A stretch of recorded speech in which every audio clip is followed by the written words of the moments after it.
ऊर्जा और petroleum products को लेकर बहुत गंभीर परिस्थिति सारे विश्व के समस्त क्षेत्रों में दिखाई पड़ रही है कि पेट्रोलियम प्रोडक्ट्स होने वाले निर्यात पर अतिरिक्त कर लगाया है। आज रामनवमी का दिन है, तो मुझे लगता है कि प्रधानमंत्री श्री नरेंद्र मोदी जी ने भगवान राम के उसी आदर्श से प्रेरणा ली है। पश्चिम एशिया के युद्ध के कारण संपूर्ण विश्व में अत्यंत चिंताजनक स्थिति बनी हुई है।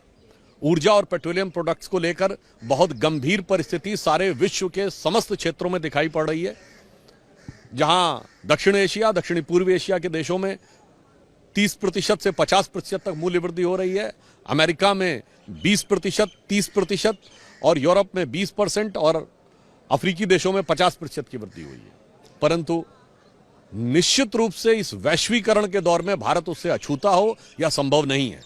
परंतु प्रधानमंत्री श्री नरेंद्र मोदी जी के नेतृत्व में हमारी सरकार ने अत्यंत सतर्कता, सजगता और संवेदनशीलता के साथ यह निर्णय लिया है कि आम जन पर इसका भार न पड़े, इसलिए दो महत्वपूर्ण निर्णय लिए हैं। प्रथम, कि पेट्रोलियम प्रोडक्ट्स होने वाले निर्यात पर अतिरिक्त कर लगाया है।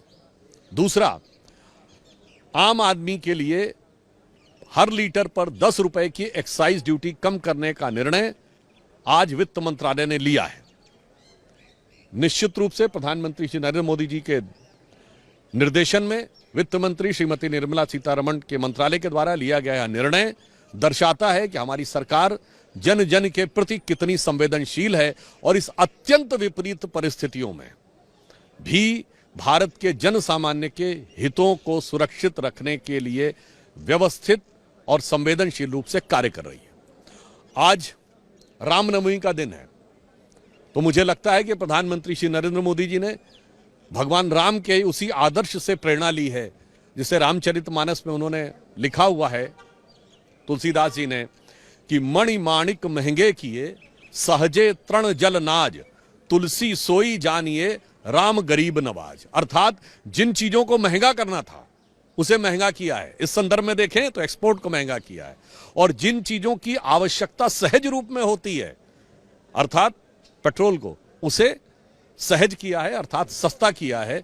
और यह आदर्श भी हमें भगवान राम से मिलता है। तो मुझे लगता है रामनवमी के दिन यह पुनः यह भी स्मरण दिलाता है कि हम उन मूल्यों से प्रेरित होकर जनता के हित में सतत संकल्पशील हैं और प्रतिबद्ध हैं। सर, लेकिन केंद्र सरकार प्रयास कर रही है, लेकिन अभी 2-3 दिन पहले ही हमने देखा था कि हिमाचल प्रदेश की कांग्रेस सरकार, उन्होंने तो वेलफेयर फंड के नाम पर पेट्रोलियम पदार्थों पर टैक्स इंपोज किया है। मुझे लगता है कि इस विषय में कांग्रेस पार्टी से पूछना चाहिए, क्योंकि विपक्ष को यह भी ध्यान रखना चाहिए वो सिर्फ विपक्ष में नहीं है, अनेक राज्यों में वो सत्ता में है, और कांग्रेस पार्टी 3 राज्यों में पूर्ण बहुमत के साथ सत्ता में है, कर्नाटक, तेलंगाना और हिमाचल।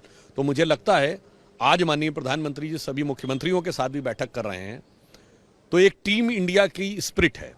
केंद्र और राज्य की सरकारें मिलकर कार्य करें, तो विपक्षी दलों का ध्यान रखना चाहिए कि टीम इंडिया में वो भी सरकार में है कई जगह, ऐसा नहीं कि वो सिर्फ विपक्ष में है। तो उन्हें सकारात्मक और रचनात्मक भूमिका के बारे में भी सोचना चाहिए, बजाय इसके कि सिर्फ आरोपात्मक और आक्षेपात्मक